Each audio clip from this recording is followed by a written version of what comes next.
გამარჯვებით ვიყოთ მეგობრებო. ეს არის გადაცემა ფიქრი ამოძრავებული მომავალია მოქმედების დროა. ეს ჩემი საავტორო გადაცემა. დიდი მადლობა ჩვენ სტუმრებს, ძალიან საინტერესო პიროვნებებს და მინდა ვთქვა რომ ჩვენ უსერიოზულეს საკითხზე გვიწევს დღეს ყურადღების გამახვილება. რა ვქნათ რეალობა ასეთია. ერთხელ ოტი ევსელიანმა თქვა მე კი არ ვლაპარაკობ მწარეთო სიმართლეა უფრო მწარეო და რეალურად მე მგონი კარგი ნათქვამი არა ბატონი ერეკლე საღლიანი პოეტი კაცია შეყვარებული საქართველოსზე და როგორც იტყვიან მომღერალი ადამიანის კაცის კაცობის ბუნების და ყველაფრის და აი აგერ პიროვნება ბატონი დავით გალეგაშვილი რომელიც აი მართლაც ქართული საქმის მსახურებაშია ყველა მიმართულებით და თუ იმეს რამე პროგრამა გააჩნია დღეს თქვა საბანკო სისტემის მოწესრიგების სოფლის განვითარების და სოფელი როგორც კულტურული ფენომენი და ის მეცნიერთა კონგრესის ერთ-ერთი ღერძული პიროვნებაა სწორედ ბატონი დავითია მეცნიერების დოქტორი და გამორჩეული პიროვნება აი რომ ვაპირებთ ჩვენ პარალელური პარლამენტის შექმნას ანუ საზოგადოებრივი პარლამენტის შექმნას აი სწორედ ერთ-ერთი ყველაზე როგორც იტყვიან ბევრის მიერ დასახელებული გახლავთ ბატონი დავით გალეგაშვილი. ეხლა დღეს ერთი რამ კარგი გასახარია ბატონი ვახში ჟვანია და მე ხშირად ვართ ერთად, იმიტომ რომ ბატონი ვახში არის აი ამ დიდი პროგრამული დოკუმენტის გზა ცივილიზებული სახელმწიფოსკენ ამ ფონდის ხელმძღვანელი და მე უბრალოდ მიხარია რომ ესეთი წესიერებით ოჯახი თვითონ პიროვნება გამორჩეული თანაც დოქტორი მეცნიერების ქვეყნის გარეთ მუშაობის გამოცდილებით და სოფლიოს 7 ქვეყანაში მისი მართვის სისტემა დანერგილია გარდა საქართველოს როგორც ეთქვიან ეს ჩვეულებრივი ამბავია ჩვენთვის. ეხლა მინდა გითხრათ რომ ამ დღეებში ძალიან ბევრს საუბრობთ ჩვენ იმის თაობაზე რომ ყველა გამოჩნდა და ერთი პრინციპული პოზიცია ჩამოყალიბდა მეცნიერებთა კონგრესში რომ დადგა მომენტი ქვეყნის ცხოვრებაში როგორც პოლიტიკური პარლამენტი წამგებიანია. დადგა მომენტი ქვეყნის ცხოვრებაში როდესაც ერთი საარჩევნო პერიოდი არის საჭირო ეროვნული თანხმობის პარლამენტი. დადგა ქვეყნის ცხოვრებაში ერთი პერიოდი, როდესაც პარტიებიც და ხალხიც ვიღებთ მონაწილეობას, მაგრამ გადამწყვეტი და არის ის, რომ პარლამენტში იყვნენ პროფესიონალები. და როცა ეს საუბარი წავიდა, რა თქმა უნდა, ბევრი იქეთ-აქეთ საუბრები არის, მაგრამ გულსწრფელად მინდა გითხრათ, რომ აი გუშინდელმა ჩემო Facebook გადაცემამ, ამ ბოლო პერიოდის გადაცემამ ვეუბნებით, რომ ჩვენი ამოცანა არ არის ვებრძოლოთ ერთმანეთს, ან ვებრძოლოთ ვინმეს. ჩვენი ამოცანა არის ვებრძოლოთ საქართველოსთვის. ძალიან გაიხარა საქართველოს აი ამ წიგნის გამოცემით. ეს არის საქართველოს ინტეგრალური რესურსები, უნიკალური, აი ყველას თითქმის აქ, ვინც ვართ, რაღაც განსაკუთრებით ბატონ დავითს და ბატონ პატაკოგუაშვილს და რა თქმა უნდა ავტორებს და თელი ეს არის მოკრებილია. მაგრამ რა გამოიწვია ამან ბატონ ერეკლე ნახეთ რა გამოიწვია ამბობენ რომ ეს სიმდიდრე ნიავდება ეს არის ქვეყნის სიმდიდრე არის უნიკალური უცხოელებმაც რომ ეგერ გერმანიაში წაიღეს ქართველებმა აქედან და იქ რვაჩვენეს უთხრეს რომ თანაც ინგლისურადაა ზოგიერთი რა მოცემული უთხრეს იმათ რომ თქვენ ხართ ყველაზე დიდი სიმდიდრის მფლობელი ქვეყანა ამ პატარა ქვეყანაში მიწა, წყალი, ჰაერი, სითბო, ადამიანური რესურსები, ბუნებრივი რესურსები, ინტელექტუალური რესურსები და გეოგრაფიული პოტენციალი, ანუ ჩვენი მდებარეობა გაქვთ უნიკალური და აი ამ დროს თქვა ცხოვრობ ძალიან ძიმედ და ისინი ამას აბრალებენ მართვის სისტემას. აი გამოსავალი მოძებნეს მეცნიერება რომ სწორედ შექმნილიყო საზოგადოებრივი პარლამენტი. ხალხმა დაასახელა კანდიდატურები, მიმართვა გაკეთდა და სექტემბერში საზოგადოებრივი პარლამენტი იწყებს მუშაობას. გაიხარებს საქართველოს როგორც ამ წიგნის გამოცემით გაიხარა როგორ ხალხს ნახავს იქ და რო შეადარებს მე ვინ არის პარლამენტში დღეს ვინ არის ხელისუფლებაში ვინ არიან იქ მე უკვე მიხვდება იმას რომ ჩვენი ეს პოტენციალი რომ მოვიდეს მოქმედებაში სრულიად სხვა განზომილების სახელისუფლებო სისტემაა საჭირო და სრულიად სხვა განზომილების ხალხია საჭირო ხელისუფლებაში ანუ ესე იგი სისტემური მართვის პიროვნებებია საჭირო ვისაც ესმის სისტემური მართვა არის თქვენ შეგიძლიათ ახლა ზოგიერთ ისეთი პრინციპულ რამეს ვამბობ შეიძლება თქვენ არ იზიარებდეთ მაგრამ აქ არ არის პრობლემა თქვენ მოსაზრებებს იტყვით უბრალოდ ჩვენ ამ დროში რო ჩავატიოთ მე მინდა თავარი თქვა ამ ნაწილში რომ დღეს ჩვენ გვექნება ერთი გადაცემა კიდე სადაც გუშინ ბატონი დავითი და ბატონი ვაჟა ოთარაშვილი და განსაკუთრებით ძალიან დიდი გუნდი იყო იმისა, რომ არაბებს პრაქტიკულად სასამართლოში დაუპირისპირდნენ.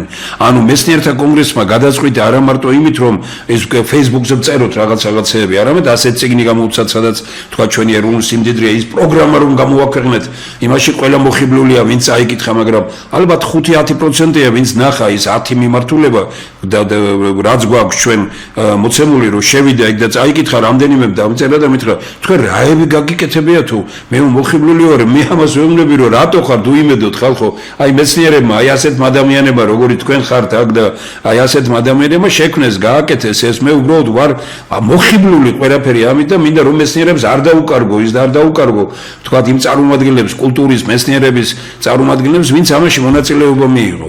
ჩვენ ვამბობდით ერთ რამეს, რომ აი მარტივად რო შეაფასო სიტუაცია, ხალხს ვეუბნები, მაჩვენეთ ხელისუფალი, რომელიც დადის მეტროთი ზოგად საზოგადოებრივი პარლამენტით. მაჩვენეთ ბატონებო. მე გაჩვენებთ ამერიკაში და მსოფლიოს ნებისმიერ ქვეყანაში უამრავს. მაჩვენეთ საქართველოში. მე ვეუბნები ყველას, რომ მაჩვენეთ ღარიბი კაც ხელისუფლებაში. ანუ ღარიბს ასვეძახით ჩვენ, ხალხი როგორ ცხოვრობს, რომ ხალხის ცხოვრებით რომ ცხოვრობს და ხალხისთვის რომ ცხოვრობს და ცხოვრობს ისე როგორც ხალხი. მე ხო არაფერს ხარ, მე ხალხს მივმართავ, თქვენ მოგმართავთ. მაჩვენეთ ესეთი პიროვნება. მაჩვენეთ ადამიანი, რომელიც გამდიდრდა ქვეყანაში ინტელექტით. ოღონდ მაჩვენეთ. მე დიდარი კაცი მახარებს, მაგრამ არ მახარებს ადამიანი, რომელიც ფულით იპოვებს ავტორიტეტს. ფულით მოპოვებული ავტორიტეტი ყალბია, მაცდურია, დამანგრეველია. შეეკამათეთ. რომელი ავტორიტეტია საჭირო? ინტელექტით მოპოვებული ავტორიტეტი და ინტელექტით მოპოვებული სიმდიდრე. მაჩვენეთ ქვეყანაში ინტელექტით გამდიდრებული ადამიანი. მაჩვენეთ ქვეყანაში ადამიანი, რომელიც აი რაღაც ამოვარდნილია თავისი იმით და როგორც ესეთი ცოდნა აქვს, განათლება აქვს, რომ მიიღო. მაჩვენეთ ქვეყანაში 1 მილიონერი მწერალი. გაჩვენებთ უამრავს თემს, რომელი ქვეყანაც გინდა დამისახელეთ და გაჩვენებთ. ამერიკაში მილიონერები კი არა იქეთ წავიდნენ უკვე მწერლები ამერიკაში, სადაც წიგნს ცოტას კითხულობენ, იქ მწერალი, ვინც წერს სერიოზულად, მილიონერია ყველა. მაჩვენეთ 1 მილიონერი საქართველოში, მაჩვენეთ 1 მილიონერი თეატრის მოღვაწე. მაჩვენეთ 1 მილიონერი მეცნიერი. მაჩვენეთ 1 მილიონერი პედაგოგი. მაჩვენეთ 1 მილიონერი ექიმი. მაჩვენეთ და მე ვამბობ, რომ დავწეროთ, მოდი, ვინ არიან პარლამენტში და პარლამენტის გარეთ მილიონერები, დავწეროთ სია, თუ არ შეგეშინდებათ, ღმერთმა ხელი მოგიმართოთ. როდესაც ნახავთ, რომ არავინ ამადგარდა. ეხლა ჩვენ ვამბობთ, რაზე გამდიდრდნენ ესენი. ჩემი პირადი პოზიციაა, რომ ფულის შოვნას ქვეყანაში არაფერი არ ჭირდება, შუბლი უნდა სკელი მარტო. იმიტომ რომ ან ინტელექტით უნდა იშოვო ფული, ან თუ სხვა გზით შოულობ, მაშინ შუბლი უნდა კონდეს, სკელი უნდა იყოს, ესე იგი აბსოლუტურად საქართველოში ყველა ვინც გამდიდრდა, არის სხვათა გაღარიბებით გამდიდრებული. მაჩვენეთ საქართველოში ერთი კაცი, რომელიც გამდიდრდა იმის შემდგომ, რაც ხალხი გამდიდრა. თუნდაც თავის წარმოებაში, თუნდაც ბანკში, თუნდაც სადაც გინდათ ნებისმიერ ორგანიზაციაში, აი ხალხი მუშაობს და ფიქრობს, რომ აი კი ბატონო 100,000 აქვს თვეში დივიდენდები და მოგება და 60 ლარს, 60 ბანეთს თუ 600 ბანეთს აძლევს, თქვათ, იმას იქეთ და ამას ეძახის, მაშინ როდესაც 3,000 ლარზე ნაკლები არ შეიძლება საარსებო მინიმუმი იყოს. ჩვენ ვაპირებთ აგრე და მე მინდა ბატონ დავითს ვთხოვო ამაში დახმარება და მის და მე ვიქნებით ამის ინიციატორი. ავიღებ და ვიტყვით, აი გერმანული კალათა. აი ამერიკული კალათა, ხო სწორად ვამბობ, არა?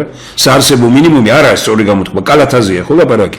ამიტომ ჩაიდოს, რომ რამდენი რა უნდა მიიღოს ადამიანმა ჩვენ ზონაში, ჩვენთან საქართველოში რა უნდა მიიღოს, გერმანიაში რომ იღებს, ამერიკაში რომ იღებს, რაღაც ცოტა სხვაობა იქნება რაღაცაში, იმიტომ რომ ზოგან ხორცი უნდა მიიღოს მეტი და ზოგან პური, მაგრამ საქართველოში პურზია გადასული ხალხი და საქართველოში საშინლად ძაღლი აღარ ჭამს უკვე პურს ქვეყანაში და ადამიანები მხოლოდ ამაზე არიან. აი დაგერე დავდივარ იმაში ძაღლი მიყვავს დავდე პურს არ ჭამს და ჭამენ მხოლოდ აი გეუბნები რომ მხოლოდ რასაც ადამიანი ვერ ჭამს იმას ანუ ძაღლები ცხოვრობენ ადამიანურად და ადამიანების უმრავლესობა ცხოვრობს ზაღლურად. ჩვენ ყველა გვეუბნება რომ წარმატებით მივდივართ, კარგად მივდივართ. მე გეუბნებით რომ თქვენ ღუპავთ, დაღუპეთ შევარდნაძეც და უფრო მეტად დაღუპეთ სააკაშვილი და უფრო მეტად ღუპავთ ივანიშვილს, იმიტომ რომ ოღონდ თქვენი ცხოვროთ კარგად რამდენიმე 5-7%-მა და ამით აქებ დადიდებთ და თქვენ ფული გაქვთ, ყველაფერს ყიდულობთ, ტელევიზიები გაქვთ, ყველაფერი და ხალხს გონია რომ აი ესე იგი პურიც არ დავკარგოო და აქებენ ამათ და არის მთელი ამბავი რა. ანუ ამის წინ აი ეგერ მეუბნებოდა ერთი ცნობილი პიროვნება რომ აი რაღაც მივიდა სადღაც ქალაქის მერი თუ რაღაც რომელიღაც აიში რაღაც პრეზიდენტის სტარდება რომ სოფლის დღესასწაული და ხალხი ისინი წვადი რაღაცა ესენი და აქებს რაიონის თუ ქალაქის მერს აქებს ვიღაცა და მე ჟურნალისტები ეკითხება თქვენ ვინ ახართო და მე სოციალურად დაუცველი პიროვნება ვარ. ნუ არა ნუ ეხა არის თუ არა ეგ მონური ფსიქოლოგია რა. სოციალურად დაუცველი პიროვნება რომელიც 200-300 ლარს იგებს რომ წვადი აჭამეს უფასოდ და აქებს ქალაქის მერს გამგებელს და ვიღაცას. ნუ ეს კატასტროფა არ არის ეგ. ეხლა მე შესავალი რატო გავაკეთე? ხალხი მწერს და მეუბნება რომ აი ამ სიმდიდრის გაყიდვით ადამიანები გამდიდრდნენ. ჩვენ ვღარიბდებით. ქართული მიწები გაიყიდა. ხეთკი ჩვენი აღარ არის. დინარეებიც იყიდება უკვე. შავი ზღვის თავარი რამეები გაყიდულია, თევზჭერის უფლებაც არ აქვს იქ. ჩვენი საჰაერო სივრცე გაყიდულია. არაფერი ჩვენ არ შეგვიძლია ჩვენ რომ აი ეს რაიმე გავაკეთოთ თქვათ რომ ჩვენი ის კონდეს და გადაცემები თუნდაც აი რომ აზერსაც აქვს აგერა რა და აქვს ჩვენ არ შეგვიძლია ის იმიტომ გაყიდულია ჩვენ საჰაერო სივრცე. ყველაფერი ანუ ყველაზე მდიდარ ქვეყანაში ყველაზე ღარიბად ცხოვრობს ხალხი. რეალურად ცხოვრობენ აი ამ ქვეყანაში ამ სიმდიდრის ქვეყანაში ცხოვრობს ხალხი ღარიბად. მე არ ვიცი ბატონი ერეკლე რას იტყვის მაგრამ მე რაც მესმის ბატონი ერეკლე სვანეთის ტყეებზე და თქვენით მინდა დავიწყოს თუ შეცდომას უჩებ გითხარით მე მიმაჩნია რომ რაც დღეს სვანეთთან დაკავშირებით ხდება ეს არის საქართველოს უმულებელყოფა სვანეთის და უნიკალური მხარესთვის ხელისყრა დაჩოქება და რა ვიცი რა გითხრათ განადგურება ამ ქვეყნის სამართლიანი კაცი ხარ არც ხელისუფლების ლანძღვა გიყვარს და არც არაფერი თუ ცდები მითხარი კაცურად მე ნამდვილად ჩემს პირად იმას ვერ დავეხმობი ახლობელი ჩამოვიდა გადაღებული ფოტოები წარმომიდგინა საშინელი მდგომარეობის ხეობაში. ახლა მე მესმის იქ ხალხი ცხოვრობს არსებობა უნდა მაგრამ უწესრიგოდ უპრაკონოდ ჭრა ეს არის დამღუპველი ჯერ მეწყერს საშიში ზონა გახლავთ საერთოდ სვანეთი.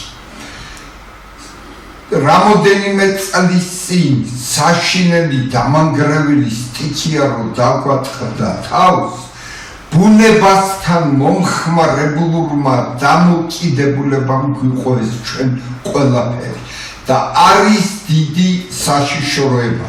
ბატონო თემური აი მართლა გულისამრევია ის რომ ხდებოდა კომუნისტების დროს ჭრა ეს არის ხუმფრულას ხეობაში მაგრამ რგავდნენ იქვე კაცო მოჭრის მერე იყო ყურადღებას აქცევდნენ იმას და დღეს რა ხდება დღეს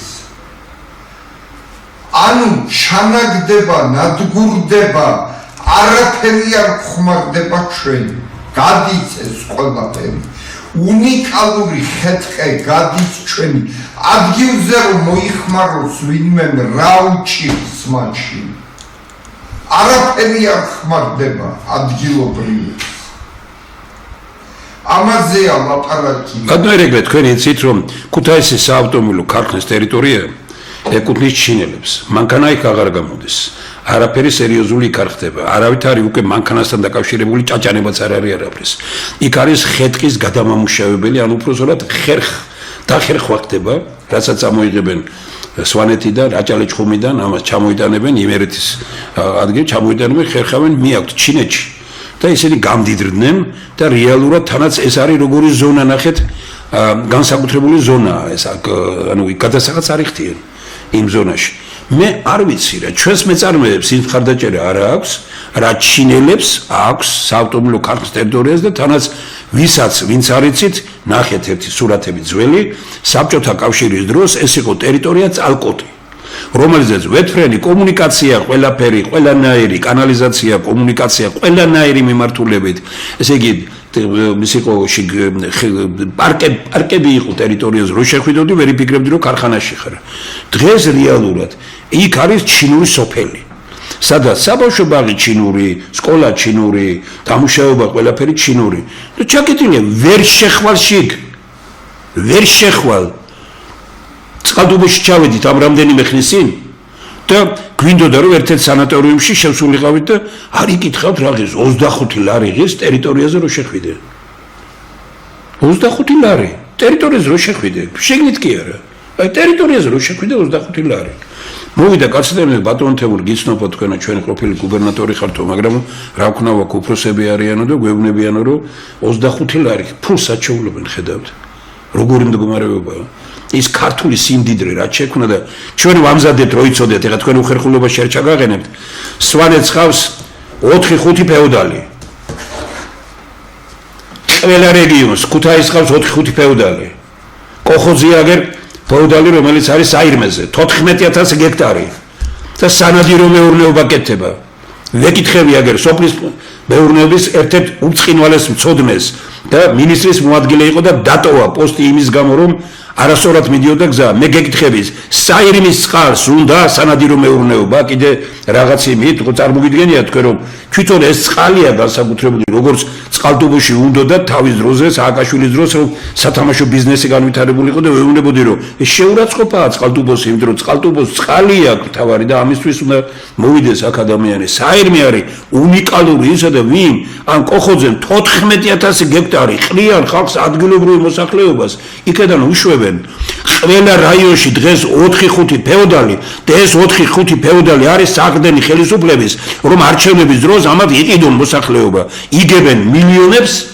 ხარჯავენ ხალხისთვის 10000 მაქსიმუმ 100000 ეს გაჭირებული ხალხის ყიდვა ადვილია და აი ასე დამყარდა საქართველოში ფეოდალური წყობა მე არ გაგენებ თქვენ არავის უხერხულობაში მე ვიცი რამდენიმე გვარი მითხეს უკვე სვანეთში 1 2 3 4 5 გვარი უკვე ვიცით ვინც არის მაგრამ არ მინდა ჯერ კიდე გადავამოწმებ სალკე შეგვთებით დაგელაპარაკებით სხვებსაც ვეთქვით გამოყავ ტელევიზიით და მე რა არ მქონდა უფლება გამდიდრებულიყავი ერეკლეს აღლიანი არ არის მდიდარი ამ ქვეყანაში ხალხო ერთ-ერთი სახალხო პოეტი არ არის მდიდარი ამ ქვეყანაში და მე ვიცი როგორ ცხოვრობს ეს როგორ ხართ მდიდარი სვანეთში რომელიმე რომელმაც იცით რომ ერეკლეს აღლიანი არ არის თქვენზე მდიდარი ჩემი მიდგომა ეგ არის ხლა მე არ ყოფილა ეს თვითმიზანი სიმდიდრე ჩემი არავისთვის არ უნდა იყოს მაგით თვითმიზანი დახმარება მე არ მაჭდა ნამდვილად როცა მე მიჭირდა ძიმიამაგვად ვიხავი მე ნახეთ როგორი კაცია მე მარტო სოფელმა ლატალმა 1000 ლარი შეაგროვა და გადმოვა ამ სოფელს დიდი მადლობა მე ვლაპარაკობ ფეოდალებზე და რა სოფელი რო თქვენს მიმართ კარგად იქნება და ეს მე მაგ ძალიან კარგად ვიცი ეს დახმარება ნამდვილად მე არ დამი ეს უნდა ჭირდებოდეს ბატონო დავით ერთი ამას რომ მივეხმაროთ ეხლა აი ესე იგი ამ პოეტს სოფლის ფულის შეგროვება უნდა ჭირდებოდეს ქვეყანა რომ ჩვენ კარგი და ნორმალური ქვეყანა ვიყოთ მითხარი კაცურად ერთი ბატონო თემურ ქართული სოფელი თავისი გაგებით არ არის ის რაც წარმოადგენს იურიდიულ ერთეულს არ არსებობს საქართველოს სივრცეში არ არსებობს. Რამდენიმე ოჯახი, რამდენიმე ათეული ოჯახი, ვინც თავგადადებული ცხოვრობს, უკონელი უპოვარი სოფელს არ გააჩნია არაფერი. იურიდიული სტატუსი არ გააჩნია. მიწა მისი არ არის, ტყე მისი. გამგებელს ნიშნავს რაიონის გამგებელი. ის რა გამგებელი არის, იმ გამგებელს არ გააჩნია არაფერი უფლება. იმას გააჩნია მოვალეობა, რომ არჩევნები მოიგოს. მეტი არაფერი უფლებაც არ გააჩნია. ის გამგებელიც კაი კაცი რო იყოს, ვერაფერს ვერ გააკეთებს. ამიტომ, გამოსავალი ისაა, რომ ამ ლატალი ხომ ეს ხო ისტორიული სოფელი, ეს ცივილიზაციის საწყისი წელია. ახლა ჩაგვიყვანა თავიდან, გეუბნები რომ ამაზე უკეთესი რა უნდა ნახო რა. და იმ ადამიანებმა, რაც სახარებაში რომ არის, ორ ტალანტს რომ გაიღებს ერთი ქალბატონი და მისი ქალმოქმედება უფრო მეტია, ვიდრე რომ ყველაფრის მქონე ადამიანი და ბევრს რო დადებს. აი ეს გააკეთე, ეს არის სახარისებისეული მაგალითია ეს. კი, სასწაულად კარგი. ერეკლე. მე გამოსავროს ვიტყვი ბატონო. ეს ყველაფერი რომ აღმოიკვეთოს და აქ არა მარტო ფეოდალები და ეს უბედური პატრიელებს 4-5 კაცი კი არა მარტო. თითოეული სოფლის ქონება ერთ-ორ კაცს ეკუთვნის. ეს უკვე ქვედა საფეხურია ეგრეთ წოდებული აზნაურებისა. ეს აზნაურობა და ფეოდალიზმი მძვინვარებს საქართველოში. რატომ? ერთი უბედურება ხო არის კაცო რომ ამ მიწას ართმევ სოფელ საზოვარს, საჭმელს ართმევ, პირდაპირ საჭმელს ართმევ და აძლევ უცხოელს სოფლები გააშენოს. ეს ხო ერთი დანაშაული და დიდი დანაშაულია, მაგრამ უცხოელებს დროებით თავი დავანებოთ რა. ამ სოფლის საზოვარს რომ ერთ კაცს მისცენ, გინდა თბილისელი იყოს და გინდა იმ სოფლის მაცხოვრებელი. არ არის იმის უფლება რომ ერთი კაცი ფლობდეს, იმ სოფლელი კაცის საკუთრებაც რო იყოს იმ სოფლის საზოვარი არ შეიძლება. ეს არის ფეოდალიზმი. ამის სისტემური აღმოფხვრა შეიძლება შემდეგნაირად. მიეცი სოფელ სტატუსი, რომ ეს არის იურიდიული ერთეული და მას უვადო სარგებლობაში გადაეცი მიწა, წყალი, ტყე. და დამთავრდება ყველაფერი ამითი. ეხლა რატო ხდება ეს? მოიშალა ჩვენი წესები და მით. მე მახსოვს მართლაც ლეგენდა კაცი, ადილარ ჩართოლა, ექიმი კაცი. იყო ლატალელების სიძე, გურგულიანების და ამ გურგულიანებში იყო კარგი კაცი, პეტრე, მომყიდეს შენი სათიბიო. ხოდა ჩემზე ერთგული არავინ არ ყავს შენო, შეხედა პეტრე ადილარ შემოვევლეო.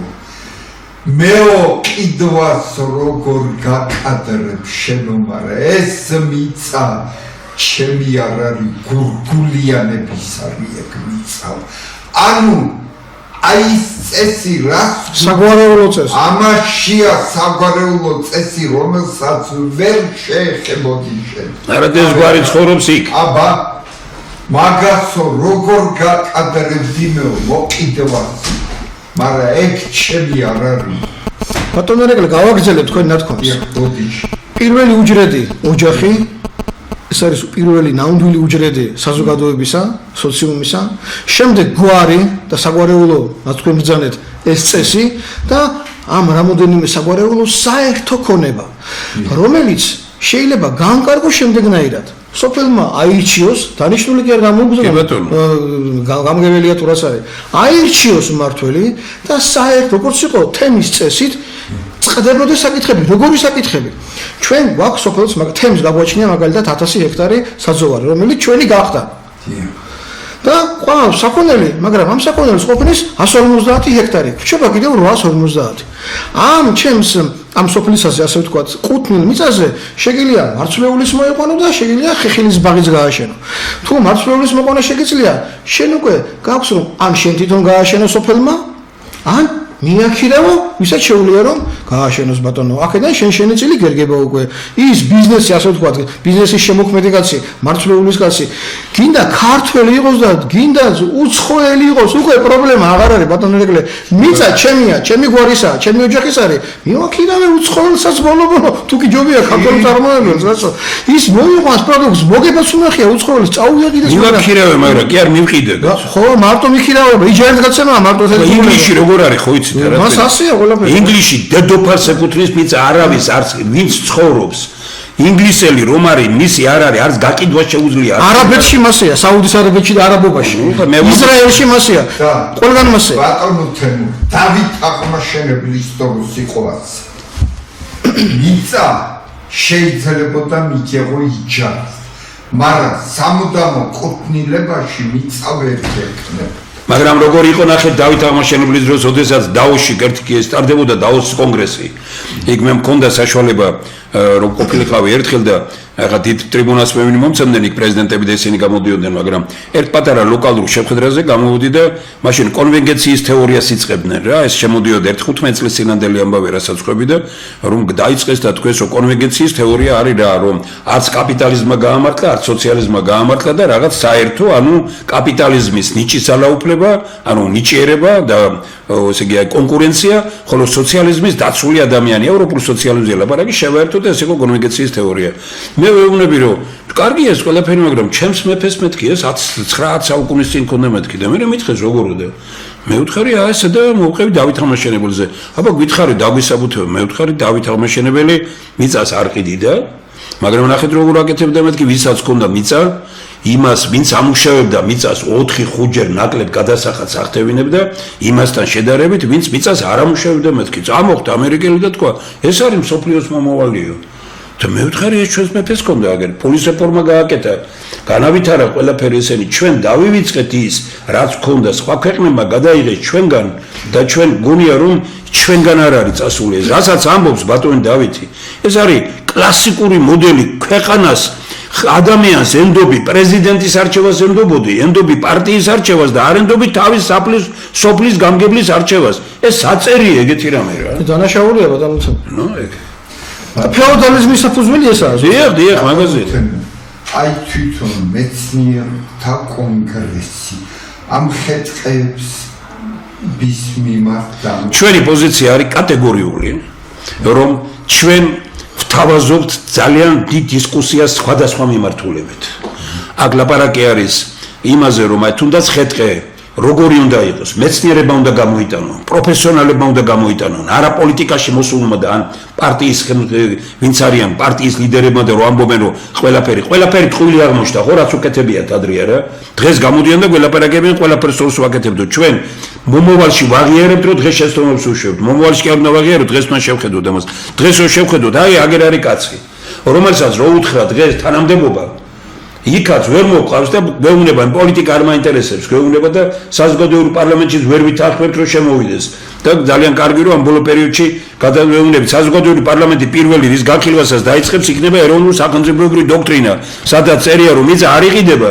და ყველაფერი და ბუნებრივი რესურსები ეკუთვნის ხალხს აი ის რაც თქვა ბატონმა დავითმა ეს წერია ეროვნულ სახელმწიფოებრივ დოქტრინაში რომ კორუფცია და ნეპოტიზმი როება ჩეჭამა ეს ქვეყანა რომ არის სახელმწიფოს ღალატი დანაშაული და ისჯება ის ხომ არ შეიძლება რომ პარტიები ბიუჯეტიდან იღებდნენ ფულს და ებრძოდნენ ქვეყანას ჩვენ ფულს იღებენ და თქვენ შეგიძლიათ წარმოიდგინოთ რომ ბაღდადში გამოდის ის კოხოძე ამესინ და ამბობს რომ აბა ფული როგორ უნდა არჩინოსო მარტო რაიონის ხელისუფლების შენახვა 4 მილიონი ჯდება წელიწადში 4 მილიონი ეხლა თქვენ რო წარმოიდგინოთ რა არის 4 მილიონი ქუთაისის კლიანად როგორ ჩინა თავიდან ბოლომდე სკოლას, განათლებაც, სპორტის, ყველაფერი 4 მაქსიმუმი რომელიც იყო ჩემ დროს იყო 10 მილიონი. ქალაქი ხო? ქალაქი. მოსახლეობა რამდენი იყო? ხო, ამას გეუბნებით ეხლა ეს ბაღდადში თურმე ხელისუფლება დღეს ქუთაისის მერიაში იღებენ გაცილებით მეტ ხელფას მერიაში. ვიდრე ჩვენ საერთოდ ქალაქის შენახვა გჭირდებოდა. ხედავ როგორ გაუფასურდა, როგორ წაიშალა ყველაფერი და რა მოხდა და ხელფასებია ძალიან დიდი კი ბატონო, თქვათ მაშინ ყველაზე მაღალ ხელფას საქართველოში მე ვიღებდი. იმიტომ რომ ჩვენ ბიუჯეტზე ქონდა მემაგრებული და $100 შესაძლოა, მაგრამ მასწავლებლის ხელფასი 1 ლარით მეტი იყო. და ვეუბნები რომ გააკეთეთ ბატონებო და მასწავლებლის ხელფასი გახადეთ 1 ლარით მეტი. კაფეკებზე ამშავე. და სოფელი იყოს არა უბრალოდ ის რომ პროდუქტი მოვიწიოთ, კულტურული ფენომენი, რომ სოფელში ცხოვრებ კაც არ უნდა აღდეს, არც ინტერნეტი, არც არაფერი ის არის, ანუ კულტურული ფენომენი უნდა იყოს, როგორც იყო ეს თავის დროზე, რომელსაც თქვენ ლაპარაკობდით საუკუნეების სიღრმეში. ჩვენ აი მეცნიერთა კონგრესის პოზიცია, რადგან მკითხეთ ჩვენ ძალიან კატეგორიული ვიქნებით, ამიტომ გვინდა საზოგადოებრივი პარლამენტი. საზოგადოებრივი პარლამენტში აი ესეთ ჭკვიანი ადამიანები შემოიტანებთ. ხეთყე როგორი უნდა იყოს დამოკიდებულება? მდინარეები როგორი უნდა იყოს დამოკიდებულება? თქვენ წარმოგიდგენიათ ერთ-ერთ პიროვნებას 37 თუ 27 რომელიღაც ხესის მშენებლობის უფლება მიყიდეს ერთ ორგანიზაციას საქართველოში კაცო. წუხელ უსმენდი რაღაც 10 თქვენ რო გამომიგზავნეთ ბატონო. ხო, ტოპათეული. ჯერ უბრალოდ ვიფიქრე ახლა ამას დავდებ Facebook-ზე და მივწერ პირდაპირ რომ დავწერდი ასე ბატონო ბიძინა თქვენთვის არ მომიმართალ ნახე ეს თუ ეს მართალია წადი საქართველოსდან თუ ეს მართალი არ არის დაიჭირეთ ეს ვინც გააკეთა ასე ტყუილებს ვაუცელებს მეთქე. იქ მასალებია ისეთი რაც თქვენ გამომიგზავნეთ ბატონო ვახში მე ცუდად გაკეთა ყორშიას საავტორო რაღაცა გადაწყვეტა. გეუბნები კაცო, ნუ გეუბნები რა, აი კონცელიძე გახდა იმაში იქ თავარი აჭარაში და თელემთ, ესე იგი შემოწმებელი ბიზნესაც კონცელიძე აწარმოებს, ვინც ტენდერებს კონცელიძე ატარებს. არა, ნუ სხვადასხვა ის ძმიშვილი ის, ბიძაშვილი ის ისა და შემოწმებელი ჩადარდა თუ არა, სწორად ესენი იგიც კონცელიძეა შემოწმებელი. ნუ რა ხალხო ხლები, რა არის ეგეთი ფეოდალიზმიც არ ყოფილა ესეთი. უგონეს უარესია. ჩვენ დღევანდელი მდგომარეობა კიდევ იმას პასუხისმგებლობა ქონდენ ფეოდალს. უნდა დაერჩვა კიდე რაღაც უნდა გაიგეთებინა. ახლა პასუხისმგებლობა ნოლია ეს. იქვე უწერია იმ ბატონს, ჩვენი პარლამენტის თავმჯდომარის მიწებზე და გავოსდი კაცო, პარლამენტის თავმჯდომარეს უჩუქებია მის ნათესავს ერთ ლარად, რამდენი გექტარ? ერთ ლარად.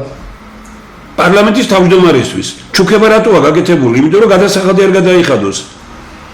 კი არ უჩუქებია, მიყიდა ერთ ლარად. მიყიდა ერთ ლარად. მიყიდა, რო ეჩუქებია გადასახადი უნდა გადაეხადა თუ. რაღაც შეგობენ. მე რა მინდა თქვა, ხაზი მინდა გაუსვა ერთ მოვლენას.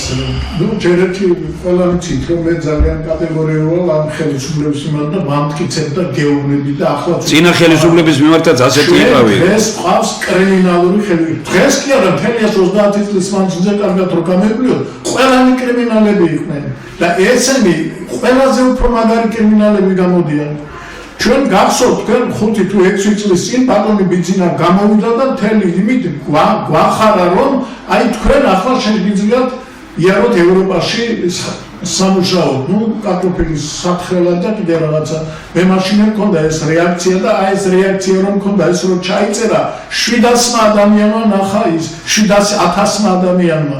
იმიტომ რომ მაშინვე ესე იგი ზარი შემოვკარით ხალხო რას ქვია შენ მოხელი ხელისუფლებაში პირველი ნომერი გეწერა რომ მე შემქმნის სამუშაო ადგილებს და ამას როგორ აკეთება 100 დიდი გადამამუშავებელი ქარხანა უნდა გაეკეთებია, სოფლის მეურნეობა უნდა აეყოებია და 5 წლის თავზე თუ 6-ის თუ 7-ის მეუბნები რომ აი მე გამიკეთე შენ და წავიდა იქ იმუშავე. ამის შემდეგ გადის კიდე 5 წელი და ეს პრემიერ-მინისტრი გამოდის, როდესაც განახა რომ ადამიანები ესე იგი საყვედურებს ამბობენ, გამოდიან, აკრიტიკებენ, რატომ გახსენიეს საზღვარი და ამდენი ხალხი, რატომ შემოუშვიეს 17 ქვეყანა რომ დაემატა კიდე. დაემატა და 180 გახდა. ამის პასუხა პრემიერ-მინისტრი პირველი პირი ქვეყნის გამოდის და ამბობს ჩვენ ბიზნესის ინტერესებიდან გამომდინარე ამას არ შევზღუდავთ. ბიზნესი ხალხო მუშახელი გვაკლეაო, მუშახელი. ახლა რა არის ეს ბიზნესი? ეს ბიზნესი არის ყველაზე დიდი კრიმინალური ბიზნესი დღეს საქართველოში. როცა თბილისში მთელი ესა რა ქვია, ცათამბჯენების პროექტებია გამზადებული, ქთამები უკვე მიღებულია მშენებლების მიერ და მე ამ მშენებლებმა რომ იაფად აღშენონ და მე ძვირად რო გავიდონ ამისთვის საზღვრები გახსნეს ხალხო ეს რომ ჩვენ ნორმალური სასამართლო გქონდეს ჩვენ შეგვიძლია დღესვე შევიტანოთ და დავამტკიცოთ რომ ეს ქვეყნის ღალატი ეს არის ყველაზე დიდი კრიმინალი ამ საუკუნეში საქართველოს წინააღმდეგ მიმართული აი ამაზე უნდა ვიყვიროთ უნდა სამაგიეროდ მოხდა ის ბატონობაში რომ ის მშენებლები პარლამენტში შეიყვანეს ყველანი 9 დეველოპერი არის როგორ შეიძლება ამის გაკეთება და ამის მოთხოვნა როგორ შეიძლება ჩვენ რაღაც სასტრაფოდ უნდა მოვიფიქროთ რაღაცა რომ ამ პრემიერს და ამ თავრობას რაღაცა ესე იგი დავმართოთ იმისათვის რომ გააჩნია რომ ეს პროცესი არ შეიძლება ამის გაკეთება. ბატონებო, მე ერთს ვიტყოდი კიდე. სამწუხაროდ წინა ხელისუფლების უჯერგილო პოლიტიკის შედეგად დაიკარგა კოდორის ხეობა. საშინელი მდგომარეობა თურმე იქ. გადის ჩვენი უმდიდრესი ხე-ტყე. ფაქტიურად ბიზნეს რუსები განაგებენ, რუსეთი კურირებს იქ ყველაფერს და ეს ორმელეთის ხეობა პირდაპირ ესაზღვრება აფხაზეთ სვანეთს. ესე იგი, იქით რუსები აჩანაგებენ, აქეთ კიდევ ჩვენ ქართველები. მოუფრთხილდეთ, მოსაფრთხილებელია ეს ყველაფერი. ხელისუფლებას კი მიუმართოთ, რომ მიაქციოს ყურადღება, აი ასე რომ არ გაჩანაგდეს იქავრო. მათი ნებართვიტკეთება ეს და მაგერი იქცილებს იღებენ რუსებისგან და ნებისმიერისგან. თქვენ ვერ წარმოგიდგენიათ რანდონის დანაშაულს ჩადის ზემოდელი ჩვენ ხელისუფლება. ბატონო ჩვენ ეს გამომჟღავნდება და ესენია ეშაპოძე ავლენ. ჩვენ მე ვეთანხმები ამ შემთხვევაში შეფასებას იმის თაობაზე რომ წინა ხელისუფლების დროს ძალიან მძიმე საფუძვლები ჩაეყარა და ეს ჩვენ ახლა დღეს ვლაპარაკობთ ამ ხელისუფლებაზე, იმიტომ რომ დღეს ესაა ხელისუფლება. უნდა გაესწორებია ისტორია. ასე რომ გამოდის ბატონი ბახში ან ჩვენ ვლაპარაკობთ აი ესე დღევანდელ ხელისუფლებაზე, მე წერენ რომ შენ ნაცი ხარო და აქცეულა ყველა პარტია ამ ქვეყანაში და განადგურებულა ვიშირდება ნაცი და ვინ არის ან მე გეუბნებით რომ თქვენ საქართველოს მომავალი თუ გინდათ დააწმუნეთ ბიძინა ავანიშვილი რომ არჩევნები უნდა იყოს პროფესიონალებისთვის და არა პოლიტიკური უნდა იყოს და დაარწმუნეთ ნებისმიერი სხვა პარტიას და უთხარეთ რომ გაერიდეთ ამ არჩევნებს და მეცნიერთა კონგრესის მიერ შემოთავაზებული ემით ჩადარდეს არჩევნები. იმიტომ რომ ყველა გუნდი რომელიც იქნება ებრძვიან ამათ წინააღმდეგ ბრძოლით იპოვებენ ავტორიტეტს, მე უნდათ რომ 1-4 წელი მაინც მოვიდნენ და მე თვითონ ჭამონ. მეცნიერები ამას არ დაუშვებენ. მეცნიერები ამბობენ რომ ჩვენ კი არ გვინდა მისვლა ხელისუფლებაში.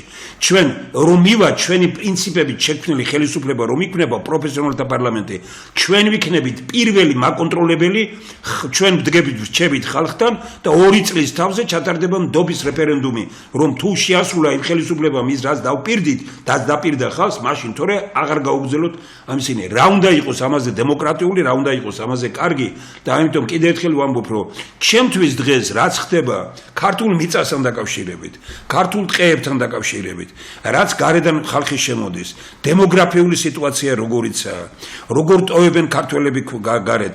მე ამისინ არ მინდა გვარი გითხრათ ახლა ერთ-ერთი პიროვნება, რომელიც იტალიაშია და თქვა რომ ყოველ თვიურად რაღაცას ეხმარებოდა იმას აგზავნიდა ტელევიზიას ეხმარებოდა და ახლა 1000 ბოდის სიხდის აი 20-30 ევროს თუ რაღაც ვერ ვაგზავნია, იმიტომ რომ ჩემიო ისო იმაში მიიყვანესო მოხუცთა სახლში მიიყვანესო სამსახური დავკარგეო ახლა 2 ადგილზე. ესე იგი ინტელექტუალი ქალი აქეთ რო ჩამოვიდა ჯერ გარეგნულად მე ინტელექტით ყველაფრით რეისთვის სად არის როგორ გძინავს სახში ხალხო 2 მილიონი ადამიანი ქართველი ასეა წასული მთელი სილამაზე მთელი პროფესიონალიზმი გარეთაა წასული ზოგიერთმა ამისინ თქვი რომ გადარიერთ ჩვენ მეგობარი უთხრა აგერ არის ქალბატონს და შეგიძლიათ კითხოთ მე რომ დაუჯდა გვერდით პიროვნება და იმან უთხრა რომ მივდივარო სამუშაოთო გარეთო და სად მიდიხარო და სადოდა ნუ სპეციალურ სახლებში რა სპეციალური სახლები და ბოლოს მე სიტყვა ბოზად მივდივარ სამუშაოთო წარმოგიდგენიათ აი ეს ქალბატონი მეუბნება რომ რო შევხედე აი მეგონა რომ ეს სახლიდან არ უნდა გაუშვა გარეთ რო არ მოგტაცონო ისეთ სილამაზე ქონდაო ისეთი რამე და ეს ქალი თვითონ არც ხვენია უთხრა პირდაპირ და ცემლები წამოუვიდაო მივდივარ რომ ბოზად ვიმუშაო იმაში და ჩვენ აქ გამოდივართ ყველაფერი კარგად არისო ხალხო გეუბნებით რომ ეს არ არის ნორმალური მდგომარეობა რა არ ვიცი 2 წუთი ყველამ და ამით თარდება ჩვენი ისა ბატონო თქვენი სიტყვა იყოს ბოლო ბატონო ვაში დაიწყეთ 2 წუთს მეტი არა ამ დროამდე აი ამ წინზე ვილაპარაკოს საქართველოს სიმდიდრეების საქართველოს ინტეგრალური რესურსები ახლა ამ წიგს ნებისმიერი პარლამენტი უნდა ეძებდეს და უნდა ყიდულობდეს. თავრობის ყველა წევრი ამას უნდა ყიდულობდეს. მაგათ და აქ უნდა იხედებოდეს. ნუ რა თქმა უნდა, ახლა ისეთი ხალხი შეაგროვეს. დღეს მოვიდა გიორგი თანდილაშვილი, მოვიდა ბესი ყველაშვილი და როგორ შევიძინოთ რომ ეკავენ, აი თუნდაც ის ჩვენი სასამართლოს თავმჯდომარე ბატონი კემულარია და რომ უნახე ესენი ყველაფერი მოდიან და მიაქვს წიგნი და ვინც წაიღო ყველა ამბობს რომ ბედნიერი ვარ კიდე მინდა რომ შევიძინო ნუ წარმოედგინე რა მინდა თქვა ბატონ თემური და მეგობრო რა მინდა გითხრა პირველ რიგში ვისაც ქვეყანა უყვარს აი ამ წიგნში უნდა ჩაიხედოს და აქ უნდა ნახოს ის მოცულობები რომელიც საქართველოში უნდა შესრულდეს საკმაოდ ენერგეტიკული რესურსები, ლითონისა და იშვიათი ელემენტების რესურსები, ქიმიური და ასევე რესურსები, ყველანაირი რესურსები და აქ არის უამრავი ისეთი რაღაცა, რომელიც მოითხოვს გადამამუშავებელ საწარმოებს, გადამამუშავებელი საწარმოო შექმნის რა თქმა უნდა პროდუქციას, რომელიც აუცილებლად მოთხოვნადია და გაიყიდება, ესე იგი სამუშაო ადგილები შეიქმნება, ბიუჯეტი შეივსება, უცხო ქვეყნებში ეს ჩვენი პროდუქცია გავა. პირველ რიგში ეს არის არი და ბანი წარმოების და ეკონომიკის. ახლა მე ცალკე ვიმოწევ მიწას რო ყიდი, კაცო, ამ მიწაზე ხო უამრავი რაღაცა გაკეთება შეიძლება. ის რომ ვიძახით რომ 59 ნაირსახეობა გვაქვს ნიადაგის, რომ ეს უნიკალური ქვეყანა არის, რომ ჩვენ უნიკალური თაფლი გვაქვს. ჩვენ უნიკალური და ის თაფლი რომ დღეს უცხოეთში გაიტანო ამისათვის საჭიროა მთელი კომპლექსი ღონისძიებების ხო ეს ჩეჩმები უნდა არ იყოს სოფლებში უნდა იყოს კულტურა უნდა იყოს კანალიზაცია უნდა იყოს ეკოლოგია დაცული და ესე იგი უამრავი სამუშაო არის რომელიც ასევე უამრავ სიმდიდრეს მოუტანს ქვეყანას აი ეს ყველაფერი ჩვენ გვაქვს და ჩვენი პრემიერ-მინისტრი გამოდის და მეუბნება რომ ესე იგი ეს ხალხი შემოვიყვანო უნდა იმისათვის რომ ჩემ ძმაკაც ქალაქის მერს უკვე დამტკიცებული აქვს ეს ის რა ქვია ცათამბჯენების შენებლობა იქ უკვე ქთამი აღებულია და უკან ხო ვერ დააბრუნებს რიონის ხეობა გახსოვთ თქვენ რომ დაუწუნეთ და ამდენია აყალმაყალი რო ატყდა ესე იგი ჩაიშალა ის და რამდენია 500 თუ რაღაცა მილიონი ესე იგი გადაგვახტებინეს გადაგვახტე ესე იგი ამ თავრობას ზარალის მეტი არაფერი კარგი არ მოაქვს ქვეყნისათვის ის რომ იქ სადღაც ქუჩა გააკეთეს და ვიღაცას გაზი მიუყანეს რაღაცა ეს ხომ წვეთია იმ საქმიანობაში რომელიც ვის დარჩება ეს ქუჩა ჩამოსახლებული ამ დროს აი ის კაცი ის ხორშია რომ გამოვიდა 10 კაცი გამოყო პირველი 10 კაცი თანაც იქიდან 6 თუ 7 პარლამენტში ზის და მთავრობის წევრია ეს ხალხი ამიტომ გამდიდრდა რომ ასეთ საქმეებს აკეთებს ხეთყეს ასე ყიდით, მიწას ასე ყიდით, ამ ჩათამბჯენებს აშენებთ და უცხოელებზე ყიდით. ეს ჩვენი ხალხი რომელიც ახლა ხან დაურეკა წყალმა გაშონა და ყავდა ერთი მეგობარი ნაცნობი. დაურეკე და არ მიპასუხა და მე წერილი მომწერა ბატონოში გერმანიაში ვარ სანტექნიკოსი ჩვენ გერმანიაში წავიდა სანტექნიკოსი და ახლა ამათ სანტექნიკოსებს მოიყვანენ უზბეკეთიდან და იმიდან ავღანეთიდან ალბათ ამას ასწავლიან და მოკლედ ძალიან ცუდად არის საქმე გაცილებით უფრო ცუდად არის ვინმე ჩვენ ვამბობთ და გაცილებით უფრო ცუდად არის ვინმე თქვენ პატრიცებულო მაყურებლებო მსმენელებო მიგაჩნიათ ჩვენ თუ კატეგორიულები არ ვიქნებით და რაღაცნაირად არ მაიძულებთ ამ ხელისუფლებას რომ დათმოს ხელისუფლება და არავითარ შემთხვევაში ჩვენ უნდა ვთქვათ ამემი და პირდაპირ ნაციონალების პარტიის წარმომადგენლებს იქ რამდენია 3 თუ 4 პარტია ხალხო თუ თქვენ ქვეყანა გიყვართ თუ თქვენ მართლა პატრიოტები ხართ პირველ რიგში უნდა გამოხვიდეთ და უნდა თქვათ რომ მინიმუმ 5, 6, 7, 8 წლის მანძილზე ჩვენ ხელისუფლებაში არ გავჭარჭანდებით აი მაშინ საზოგადოება ავტომატურად მოიყვანს იმ ძალებს რომელიც არავინ არ მიცემს ოცნებას ახლა თქვენი შიშით აძლევს ძალიან დიდი ნაწილი თქვით ეს ბატონო მომღერალი რო ყავს ბურჭულაძე ბატონო პაატა აი თქვენც მოგმართა პირველ რიგში ეს თქვით თქვენ იმ ჯგუფის წარმომადგენელი ხართ რომელიცაც ეშინია ჩვენ საზოგადოებას და სამართლიანადაც ეშინია ის იყო კაცთ მოძულე ხელისუფლება პრემიერ-მინისტრი მოკლა, თავის საკუთარი ძმაკაცი, რა ქვია, დავითაშვილი იყო მოკლა, რამდენი ხალხი მოკლა, კაცო, იმაზე არ ვამბობ, იქ რიგითები და ჯარისკაცები და ვიღაცებს აგენტობას აბრალებდნენ და რეებს აკეთებდნენ. ესენი უკვე სხვა განზომილებაში, სხვანაირად კიდევ უფრო უარყოფითი. ჩვენ ამაზე ბატონო ვახში. ერთიც და მეორეც უნდა დაიბლოკოს და კარგი იქნება თუ თვითონ გამოხვალ და იტყვით რომ ხალხო ჩვენ გავდივართ აი ამ ბრძოლიდან და მხარს დაუჭერთ და დაუჭირეთ იმას ვისაც უკეთესი პროგრამა ექნება და აიძულეთ მე ერთ პროგრამას შეასრულონ. სხვანაირად ჩვენ ვერ გამოვალთ ამ მდგომარეობიდან. დიდი მადლობა ამას ჩვენ სპეციალურად უნდა ვიმსჯელოთ ბატონო ვახში. მე მინდა გითხრათ რომ ვაი იმ საქართველოს სადაც ბურჭულაძეს უნდა რომ ხელისუფალი გახდეს და ვაი იმ საქართველოს სადაც ბურჭულაძეს ყავს მხარდამჭერები. ეს რას ნიშნავს მე არ მინდა რომ დრომ დამარწმუნოს და დამაჯეროს ამ იმაში ეს არის უბრალოდ კიდე იმღერე ჩემო ძმაო. წადი მიხედე შენ საქმეს. პოლიტიკა აზი არ ახარ. ფული გიყვარს, ვიცი ძალიან კარგად და მე ამაში არაერთხელ დავწუნებული ვარ. და ამიტომ ჩვენ რო ვაკრიტიკებთ ივანიშვილს, ეს იმას კი არ ნიშნავს, რომ ავტომატურად დაუჭერთ სხვას მხარს. ჩვენ უწერთ მხარს სისუფთავეს, წესიერებას, ინტელექტს, გამბედაობას და უჭერთ იმ მხარს, რომლებსაც შეუძლიათ რომ ქვეყანა შეცვალონ. ესაა სისტემური ცვლილებების და ამის გაკეთება შეუძლია მხოლოდ მეცნიერებს. მე არ მგონია ხელისუფლება უნდადეს პატას.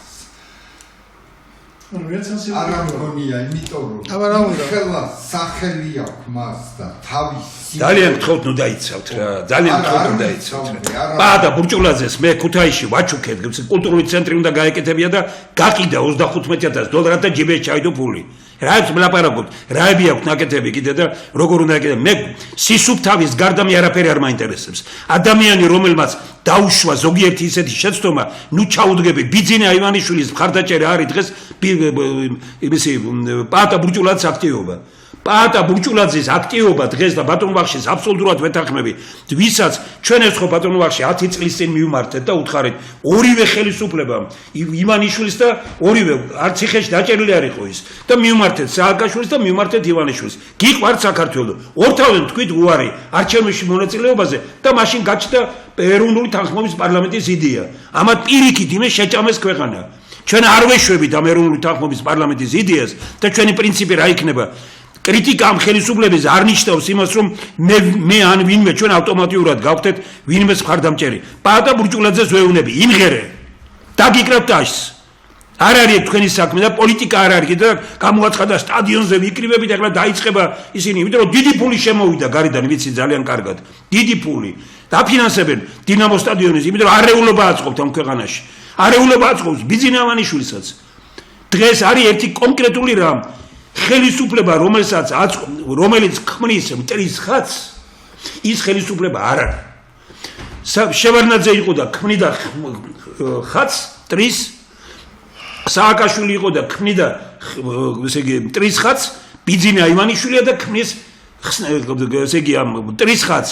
არავითარი მტრები ჩვენ ამ ქვეყანაში არა ვარ. თქვენ პოლიტიკოსებს გინდათ იბატონოთ ქვეყანაზე და ის ფეოდალური ქვეყანა გონდეთ, რომელზეც საუბრობდა ეგერ ბატონი დავითი. ბატონი დავით ბრძანეთ და თქვენებით დავასრულებთ. მართალი ბრძანა ბატონმა თემურმა, როცა თქვა რომ ბევრი უბედურება რაც დღეს ტრიალებს ქვეყანაში, ეს დაიწყო წინა ხელისუფლება. და სამართლიანად მოიქცა ხალხი, როცა ჯერ გადაირჩია და დღეს, გვიან, მაგრამ კომისიის სახით თხოვს მათ პასუხს.